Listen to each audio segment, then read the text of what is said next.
جن کی سیلریز اتنی کم ہے کہ وہ یا تو صرف اپنے گھر کا خرچہ برداشت کر سکتے ہیں اور 2-3 اپنی آپ کے لے کے اپنی بھوک مار کے اپنے بچوں کی فیس یہاں اپنے بلز جمع کرواتے ہیں. یہ کنڈیشن ہے. ہر نئی گورنمنٹ آتی ہے ہمیں لالی پاپ دیتی ہے, مہنگائی کم کر دیں گے, جیسے ابھی یہ امپورٹڈ حکومت ہمارے اوپر نافذ ہوئی ہے. انہوں نے تو چیزیں کم کرنی تھی ناظرین, انہوں نے بڑھا کیوں دی ہیں؟ پھر شہباز شریف صاحب یہ انکشاف کرتے ہیں کہ میں اپنے کپڑے تک بیچ دوں گا. یہاں پہ اگین نیوٹرل, نہ اس سائڈ پہ نہ اس سائڈ پہ. آپ لوگوں میں سے آپ لوگوں نے کسی کی رسپانسبلٹی لینی ہے.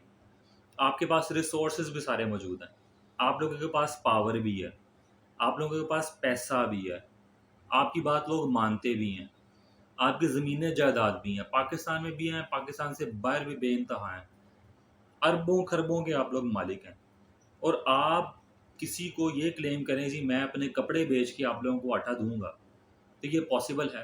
یہ تو انکار والی سیدھی انکار والی بات ہے نا. دوسرا, ہم سب مل کے ہمیں شہباز شریف صاحب سے یہ پوچھنا چاہیے کہ ابھی آپ اپنے کپڑے پھر کب بیچیں گے؟ عوام پہ مزید کتنا مہنگائی کا آپ نے ابھی بوجھ ڈالنا ہے, یا آپ نے اپنا کیا ٹارگٹ ڈیسائیڈ کیا ہوا ہے کہ یہ ایک اسپیسیفک لمٹ ہے, جب یہ لمٹ کراس کرے گی تو میں اپنے کپڑے بیچ کے عوام کو سستا آٹا دلواؤں گا. اگر آپ ہماری اتنی ہی فیور میں ہیں, آپ لوگوں کو ہم سے اتنا ہی پیار ہے, تو آپ لوگ کوئی ایک لنڈن کا فلیٹ بیچیں, اپنی کوئی پراپرٹی بیچیں, آپ اپنی کوئی بزنس بیچیں, وہ سارا بیچیں, ملک کا بھی قرضہ اتاریں, ہمارے لیے بھی آسانیاں پیدا کریں. آپ لوگ اپنی جائیدادیں زمینیں وہاں پہ رکھی ہوئی ہیں, عوام کو آپ لوگوں نے لگا دو جی ہم اپنے کپڑے تک بیچ کے آپ لوگوں کا جو ہے آپ لوگوں کو سہولت فراہم کریں گے. تو آپ وہ کیوں نہیں بیچ رہے؟ آئی ایم ایف کے پاس آپ کیوں جا رہے ہیں؟ آپ سعودیہ کے پاس کیوں جا رہے ہیں؟ آپ کیوں باہر سے فنڈنگ کی آپ لوگ ٹرائی کر رہے ہیں جب آپ لوگوں کے پاس ریسورسز ہیں؟ کیا یہ ریسورسز ہم عوام جیسے لوگ, ہم سادہ عوام کے لیے نہیں ہیں؟ کیا آپ لوگ ہمارے حکمران نہیں ہیں؟ آپ لوگ ہمارے بڑے نہیں ہیں؟ آپ لوگوں نے یہ ساری پالیسیز ہمارے لیے بنانی ہے نا. تو ابھی یہ کیا کنڈیشن ہے کہ اس چیز کی لاجک مجھے سمجھ نہیں آئی کہ کپڑے بیچنے بھی پڑے نا تو کپڑے بیچ کے وہ ہمارے لیے آٹے کا بندوبست کریں گے. اتنی نوبت کیوں آئے جی؟ کیوں نوبت آئے؟ اللہ معاف کرے, اللہ تعالیٰ نے آپ کو دیا ہوا ہے, آپ کے پاس ہے. جہاں پہ نمبر بنانے کی ضرورت پڑتی ہے وہاں پہ ہم لیپ ٹاپس تقسیم کر دیتے ہیں, وہاں پہ ہم سڑکیں بنا دیتے ہیں. جو دکھاوے والے کام ہے وہ ہم کرتے رہتے ہیں, اور جو انٹرنلی دائیں ہاتھ دینے والا کام ہے اور بائیں ہاتھ سے کسی کو پتہ نہ چلے وہ ہم کرتے نہیں ہیں. اس کے لیے ہم نے باقاعدہ اپنی سیلفیز بنانی ہوتی ہیں, ہم نے اپنی ویڈیوز ریکارڈ کرنی ہوتی ہیں, ہم نے سمپتھیز لینی ہوتی ہیں. تو یہ جو چیزیں ہیں یہ کہنے والا کچھ اور ہے اور کرنے والا کچھ اور ہے. پھر بات کرتے ہیں جی اب ذہنی غلامی کی.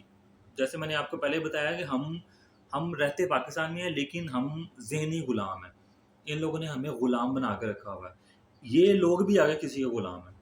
اب ہمارے جو ملک دشمن عناصر ہیں انہوں نے ہمارے سربراہ کو پکڑا, جو لالچی تھے, جو مفاد پرست تھے, سب کو انہوں نے لالچ دیا اور وہ لالچ میں آئے. لالچ ہونے کے بعد اب ان کو اپنی جان کے لالے پڑے ہوئے ہیں جی ہم نے یہ پالیسیز یہ پالیسیز نہ اپنائیں تو ہمارے پیسے آنے بند ہو جائیں گے, ہماری سہولیات بند ہو جائیں گی. اس کے لیے اب وہ دوبارہ ہمارے اوپر پریشر ڈال رہے ہیں, مطلب کہ ہمیں ہی آگے ریپرزینٹ کر کے دکھانا جی کہ یہ ہماری غریب عوام ہے, مسکین ہیں, یتیم ہیں, بھوکے ہیں, مر رہے ہیں, آٹا مہنگا, چینی مہنگا, پڑھائی نہیں کر سکتے. یہ تھوڑے دن پہلے کی ہی باتیں ہیں, لیکن جب کرنے کی بات آتی ہے تو کرتا کوئی بھی نہیں. ان لوگوں کے اپنے بزنسز بڑھتے جا رہے ہیں. اب یہ جو لندن گئے ہیں وہ کس کا پیسہ ہے؟ وہ آپ کا اور ہمارا پیسہ ہے. آپ لوگوں کو پتا ہے کس طرح ٹیکس کا پیسہ بل کے اندر جو آتا ہے آپ لوگ کیسے اپنی, میں اب ورڈ نہیں کہنا چاہیے, اپنی رگڑ کے آپ لوگ جو ہے نا اس پیسے کو پورا کرتے ہیں. جو لوگ اب ذمہ دار لوگ ہیں, جو گھر کے بڑے ہیں, سربراہ ہیں, وہ چاہے آدمی ہے یا عورت ہے, اس کو اس چیز کا اندازہ ہے کہ وہ کس طرح اتنے بجلی کے بل پے کر رہے ہیں. پھر وہ سارا ٹیکس ان کے پاس جاتا ہے اور یہ اس پیسے کے اوپر عیاشیاں کرتے ہیں. ہمیں شرم آنی چاہیے, ہمیں شرم آنی چاہیے کہ ہم اب تک کن لوگوں کو سپورٹ کرتے آ رہے ہیں. آپ کے ساتھ میں تھوڑی دیر تک آپ کے نئی چیز شیئر کرتا ہوں, وہ بھی دیکھیے گا ذرا. ناظرین, پھر یہ ہوتا ہے جی کہ ہمارے ملک کے اوپر ایک احسان ہوتا ہے اور اللہ تعالیٰ ہمیں ایک ایسا سربراہ دیتا ہے جو عوام کی سوچتا ہے. وہ کہتا ہے جی فوج میری ہے, ہماری فوج ہے، فوج کے اوپر ہم انویسٹمنٹ کرتے ہیں. یہ ماؤں نے، بیویوں نے، بہنوں نے، بیٹیوں نے اپنے نوجوان فوج میں بھرتی کیے ہوتے ہیں کہ یہ ہمارے ملک کی حفاظت کریں گے. ان کو ہم لوگوں کے آگے ڈال دیتے ہیں. جو یہ اس کی لڑائی میں چلے جاؤ، اس کی لڑائی میں چلے جاؤ، اس کی لڑائی میں چلے جاؤ. یہ امریکہ کی لڑائی کے اندر جو ہمارے فوجی شہید ہوئے تھے، اس میں یہ پولیٹیشنز کے اپنے بچے کیوں نہیں گئے؟ یہ اتنے ہی محب وطن تھے تو یہ خود کیوں نہیں گئے؟ اتنی ہی ان کو اپنے بزنس کی پرواہ تھی تو یہ لوگ خود کیوں نہیں گئے؟ انہوں نے ہمیں کیوں آگے نشانہ بنا کے ہمیں ایز این ہڈی کیوں پیش کیا لوگوں کے آگے، اور یہ ابھی تک ہمیں پیش کرتے آ رہے ہیں. یہ لوگ ہمیں ایسے ننگا کرتے ہیں پوری دنیا کے سامنے، ہمیں ننگا کر کے دکھاتے ہیں. ان کے پاس نہ آٹا ہے، نہ چینی ہے، نہ روٹی ہے، بل بڑے زیادہ ہیں، فلان ٹیکس، یہ وہ سارا دکھا کے ہمیں ننگا کر کے سمپتھی لے کے ہمیں انہوں نے ڈیکوریشن پیس بنایا ہوا ہے پوری عوام کو. 4-5 یہ کیسز نکال لیتے ہیں اور وہ آگے دکھا کے ہمیں ننگا کر کے کپڑے ہمارے اتار کے تو یہ دکھاتے ہیں جی یہ ہیں، ہم نے ان کی مدد کرنی ہے، ان کی مدد کے لیے ہمیں پیسہ چاہیے. چلیں مان لیا، ان کی مدد کے لیے جب پیسہ آتا تو وہ جاتا کہاں ہے؟ وہ ہمارے اوپر تو نہیں لگ رہا. ہمارے لیے تو ابھی بھی مہنگائی ہے، ہمارے لیے تو ابھی بھی ٹیکسز جو ہیں وہ بڑھتے جا رہے ہیں، اسکولوں کی فیس جو ہے وہ بڑھتی جا رہی ہے. ایک عام آدمی ایز اے مڈل کلاس بندہ جتنے بلز آ رہے ہیں بجلی کے وہ نہیں برداشت کر سکتا. سردیوں میں ہمیں گیس نہیں دیتے، گرمیوں میں ہمیں بجلی نہیں ملتی، پانی مہنگا ہو رہا ہے، گیس ہے نہیں ہے، ٹیکسز پہ ٹیکسز یہ جو لگائی جا رہی ہیں. آگے فیول یہ انہوں نے مزید مہنگا کرنا ہے. فیول مہنگا کریں گے تو ہمارے گلی محلوں کے جو سارے دکاندار ہیں انہوں نے اپنے چیزوں کے ریٹ بڑھا دیتے ہیں. ایک ایک چیز کے پیچھے 5-5 روپے وہ بڑھا دیتے ہیں، 10-10 روپے بڑھا دیتے ہیں. تو اینڈ پہ آ کے جو پستا ہے نا وہ صرف ایک مڈل کلاس آپ اور میرے جیسا بندہ ہی پستا ہے، جس کے پاس نہ دکان ہے، نہ وہ آپ کہہ لیں بزنس مین ہے، نہ ہی اس کی کوئی جدی پشتی کوئی جائیداد ہے، نہ اس کا باپ جو ہے وہ لینڈ لارڈ ہے. اور ان سب چیزوں کے باوجود آپ کہہ لیں کہ ہمارے اوپر یہ چیزیں مسلط کرتے ہیں اس طرح کے لوگ. تو جب ایک پرسن آیا جس نے کہا جی میں آپ لوگوں کو غلامی سے، ذہنی غلامی سے نکالوں گا. یہ ذہنی غلامی سے آزاد ہونے کا ہی نتیجہ ہے جو لوگ عمران خان کو سپورٹ کر رہے ہیں. جتنے بھی میں پولنگز دیکھتا ہوں فیس بک کے اوپر، سوشل میڈیاز کے اوپر، 90+ لوگ جو ہیں وہ عمران خان کو سپورٹ میں، اس کے حق میں ووٹ کرتے ہیں. ان کو پوچھتا بھی کوئی نہیں ہے. یہ چند لوگ رہ گئے ہیں، یہ بھی اللہ تعالیٰ کرے کہ یہ سدھر جائیں. ہر برائی کا جو آپ کہہ لیں گے ایک اینڈ ٹائم آتا ہے. دیکھیں ہمیں اس ملک میں سمپل رول چاہیے، اسلامی جمہوریہ پاکستان چاہیے، قانون ہمیں ایک جیسا چاہیے. میں خدا کی، میں اللہ کی قسم کھا کے کہہ سکتا ہوں کہ مجھے اس ملک کے قانون کے اوپر 1% بھی یقین نہیں ہے کہ کل کو اگر کسی کے ساتھ بھی یا میرے ساتھ بھی کچھ ہوتا ہے نا تو یہاں کی جو عدلیہ ہے وہ مجھے ایک عام آدمی کو سپورٹ کرے گی. وہ ہمیشہ اس آدمی کو سپورٹ کرے گی جس کے پاس پیسہ ہے، جس کے پاس پاور ہے، جو پیسے ان کو کھلا کے اپنے حق کے اندر فیصلہ لے سکتے ہیں.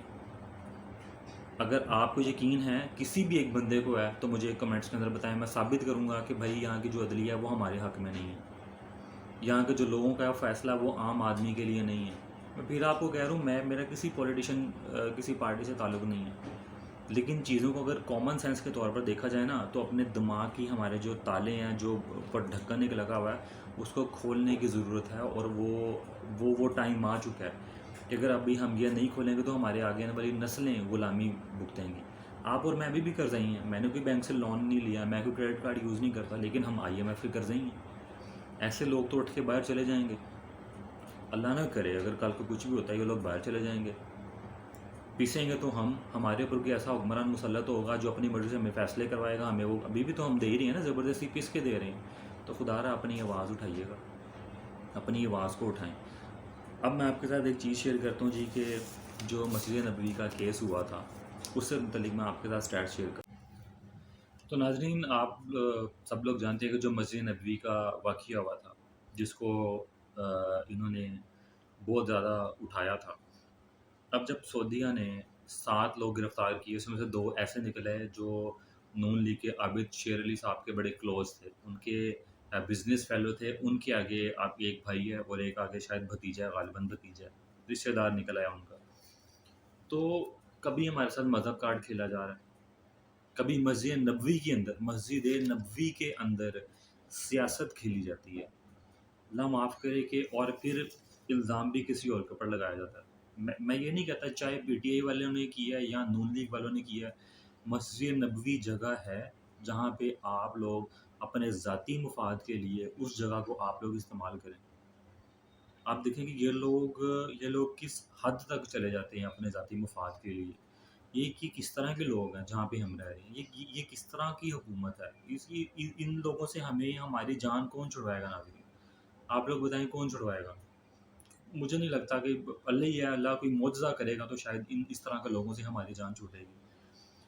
پھر ناظرین، جب تک اس ملک کے سربراہ اپنے ذاتی مفاد کے لیے، اپنے ذاتی فائدے کے لیے آپ اور میرے جیسے ایک عام آدمی کی قربانی دیتے رہیں گے، تب تک یہ ملک ترقی نہیں کر سکتا۔ جب تک آپ کے لیے، میرے لیے وہی قانون نہیں ہوگا جو کسی بڑے کے لیے، آپ نے ان کو چھوڑا ہے، ہمیں بھی پھر چھوڑ دیں، ہمیں بتاؤ۔ اگر آپ لوگوں نے ہمیں پکڑا تو پھر ان کو بھی پکڑیں۔ کیا عدالت میں کوئی ایسا کوئی شک موجود ہے کہ ایک جو کمزور ہے اس کے لیے قانون اور ہے، اور ایک جو طاقتور ہے اس کے لیے قانون اور ہے؟ کتنی سخت وعید کی گئی ہے اسلام میں یہ قانون کے بارے میں۔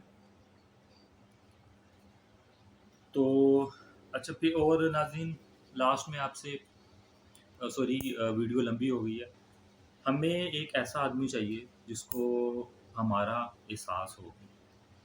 میں نے احساس کا ورڈ اس لیے یوز کیا کہ پتہ تو سب کو ہی ہے کہ ہمارے اوپر کیا بیت رہی ہے، لیکن ہمیں وہ پرسن چاہیے جس کا جس کو احساس ہو کہ یار یہ لوگ جو ہیں یہ واقعی پیس رہے ہیں اور میں نے ان کو ان حالات سے باہر نکالنا ہے۔ اور ہمیشہ جس بندے کے اوپر تکلیف آتی ہے، اس کے اوپر بیتی ہوتی ہے، اسی کو ہی اس چیز کا اندازہ ہوتا ہے۔ جس نے اپنے گھر والے کو کھویا ہوتا ہے نا، صرف اسی کو اندازہ ہوتا ہے۔ جس کے جیب میں پیسہ نہیں ہے، صرف اسی کو اندازہ ہے کہ اس کی جیب میں پیسہ نہیں ہے، اس کا کتنا برڈن ہے۔ اگر میرے پاس پیسہ اور آپ کے پاس نہیں ہے تو میں صرف آپ کو مشورہ دے سکتا ہوں کہ نہیں، آپ پریشان نہ ہو، لیکن آپ مجھے بیوقوف کہیں گے یار یہ پاگل ہے، جب اس کے اوپر تکلیف آئے گی نا تب میں دیکھوں گا۔ یہ تکلیف بلانے والی نہیں ہے کہ آپ کی جیب میں پیسے نہ ہوں اور آپ کی بیوی بچے اور آپ کے گھر والے سارے بھوکے ہوں، بجلی کے بل آپ لوگوں کے پاس پڑے ہوئے ہوں۔ تو یہ وہ چیزیں ہیں جو ہمیں یہ اوپر سے سپرفیشس لیول کے اوپر ہمیں لالی پاپ دیتے رہے ہیں۔ تو اپنے گھر والوں کا، اپنے ملک کو پہلے رکھیں، پھر کسی پارٹی کا ساتھ دیں۔ اگین، نہ پی ٹی آئی، نہ نون لیگ، نہ کوئی اور، جو ہماری سپورٹ میں ہے اس کے ساتھ ہم ہو جائیں گے۔ جو ہمیں فائدہ دے گا ہم اس کو ووٹ دیں گے، جو ہماری فکر کرے گا ہم اس کی فکر کریں گے۔ یہ یوتھی اور اس طرح کے القابات ایک دوسرے کو کائنڈلی پٹواری دینا برائے مہربانی بند کریں۔ یہ ہمارے درمیان پھوٹ ڈلوانے کی کوشش کی گئی ہے۔ ہم سب ایک ہیں، وہ بھی غریب ہیں، ہم بھی ایک جیسے ہی ہیں، ہم سارے مڈل کلاس ہی ہیں۔ جو ایلیٹ کلاس ہیں ان کو غربت ہی ہے، ان کو اس سے کوئی لینا دینا ہی نہیں ہے کہ کیا ہو رہا ہے کیا نہیں ہو رہا۔ تو برائے مہربانی آپ لوگ ان کو دینا چھوڑیں، اور برائے مہربانی جو آپ کی رائے ہو اس سے مجھے ضرور آگاہ کیجیے گا، اور مجھے اپنی دعا میں یاد رکھیے گا۔ اگر میری باتیں آپ کو ٹھیک لگی ہیں تو کائنڈلی ان کے اوپر عمل کیجیے گا۔ یہ میرا میسیج باقی لوگوں تک بھی پہنچائیے گا۔ باقی میرے چینل کو سپورٹ کیجیے گا، لائک کیجیے گا، شیئر کیجیے گا، سبسکرائب کیجیے گا۔ میں چاہتا ہوں کہ جو میری آواز ہے وہ لوگوں تک پہنچے، اور ہم جتنی بھی ایفرٹ کر سکتے ہیں پاکستان کی امپرومنٹ کے لیے وہ تھرو اپنے کنٹینٹ جو ہے ہم کرتے رہیں۔ کسی کی دل آزاری ہوئی ہے تو میں معذرت خواہ ہوں۔ اپنا خیال رکھیے گا۔ اللہ حافظ۔